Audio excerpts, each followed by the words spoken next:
Did a bit of research consisted of looking on Wikipedia, which can be notoriously unreliable for some of these historical subjects. It seems like the pillar was there, and later people may have named it Pompey's Pillar because of rumors that it was either erected by Pompey, or that Pompey's ashes were in it, or something like that. It's definitely called Pompey's Pillar, but what connection actually really has to the real Pompey the Great is kind of nebulous. But nevertheless, that's what it is. But it has definitely nothing to do with the city of Pompeii. So, speaking of Italians, here's another clip.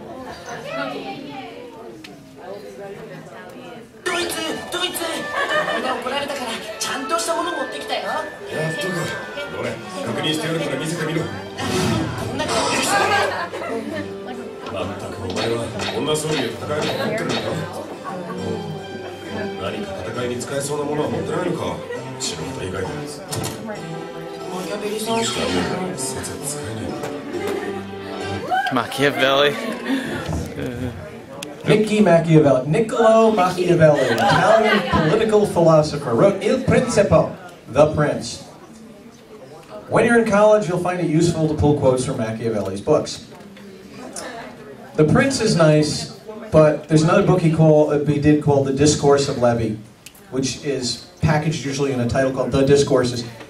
It'll make it much easier. Use that book instead. Lots more juicy quotes. You know, a little cheat sheet here for your history students. But Niccolo Machiavelli is a political realist who was basically describing politics not as an ideal, moral, religious type of thing, but, you know, dirty, rotten tricks, etc., etc., etc. You know, there's this wonderful, cute little book called A Child's Machiavelli, where the first page is, when you take over someplace, kill the people in charge and all their children too. That way you don't have, you know, children growing up and wanting revenge against you. Which gives you the tone of Machiavellian politics. One of Machiavelli's favorite tactics is when you take over a new place, you send in someone to serve as your governor, and you have him treat everyone brutally and nastily and tax them to death. Then you show up and cut him in half in public and tell everyone you're cutting their taxes, and now they'll like you. That's your typical Machiavellian tactic. Most scholars believe that he didn't mean it, because he never worked for a prince, he worked for a republic. And when a prince took over his republic and kicked him out and got rid of his pension, he wrote The Prince and sent it to that prince, anonymously, from far away. So a lot of us think that Machiavelli's book was less along the lines of, here's how to be a rotten prince, and more, hey look everyone, here's how rotten the princes are. The fact that he didn't write it in Latin, which was a language that politicians and noblemen read. He wrote it in Italian, which is what the common people read. Little things like that. But Niccolo Machiavelli did a lot of political philosophy that a lot of people quote and use. He also wrote a book called The Art of War. Never use this. If you plan on being a general, don't read that. And so when Germany says to Italy, if you must read The Art of War, read the original by Sun Tzu. Yes, Sun Tzu's is much better. But so what the joke is here is that Machiavelli's famous for politics, but his book on war, well, you know, nah, not so much. Now, earlier on I said that, you know, a lot of the best history content in Italia comes from these little sort of sidebar jokes, not really the main story. The next thing is, I think, one of the best single examples of this. Because for several episodes we had this big build-up. They were kept sort of teasing it for America's shed cleaning. It's going to be coming. We're going to be having this whole thing. We're building up. And I was really interested. Okay, this is going to be about the American Revolution. And as an American, I'm interested to see what is the Japanese perspective of the American Revolution. When you actually watch the episode, there's nothing in it. I mean, Italy is buying America these little clothes and little things and stuff. And like, what about the Battle of Saratoga or anything? The next comment is a little offhand remark from whichever episode it is, number 26, where he starts off, he's building these warplanes, and England is sort of teasing, oh, those things look like awesome pieces of crap. And he's sort of teasing you, and America goes, oh, I'm glad you like them, because I'm going to use half of them to attack you later on. And so England gets weirded out and is trying to pry information about this out of America. He tries several plans to get this information, which fail, and one of his attempts is to get America drunk, and then when America is drunk and pliable, he'll push him for information. Got that.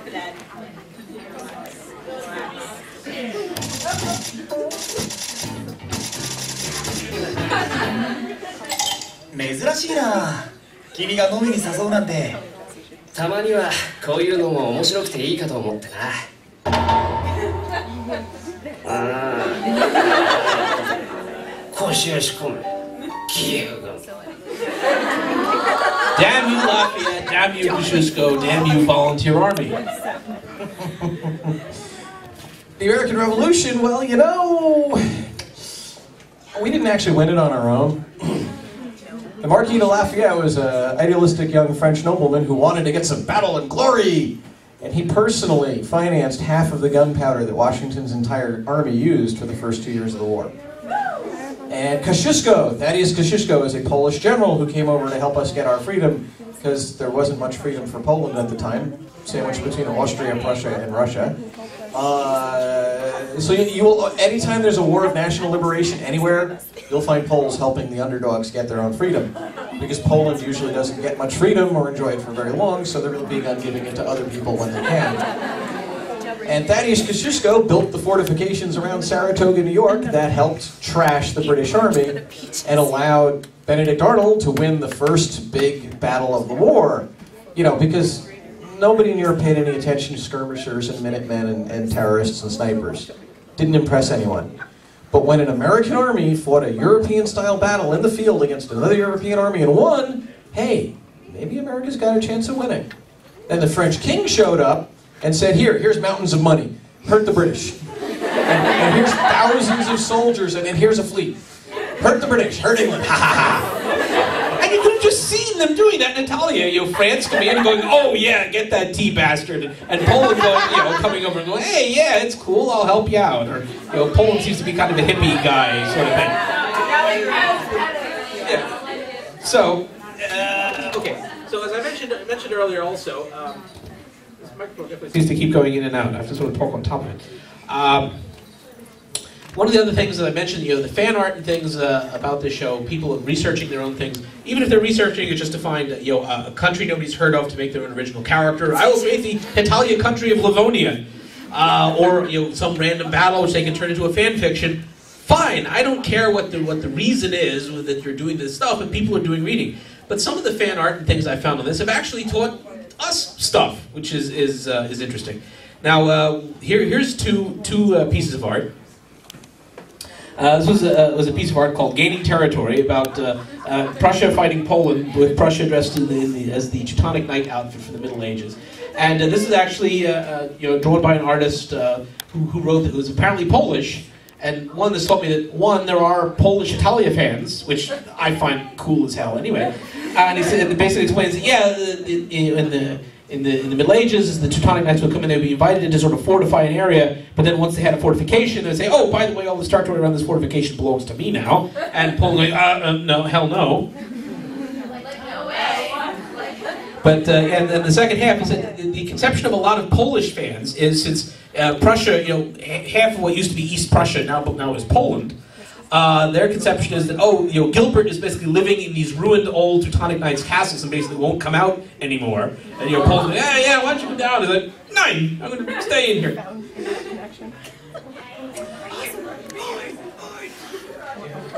Yes, that's the... And this one especially hit me. This is a piece called the Prussian Homage. Do you want to explain what that's about? Yeah, Prussia is not actually German. The Duchy of Prussia is Polish. Duchy of Prussia, and the reason why the country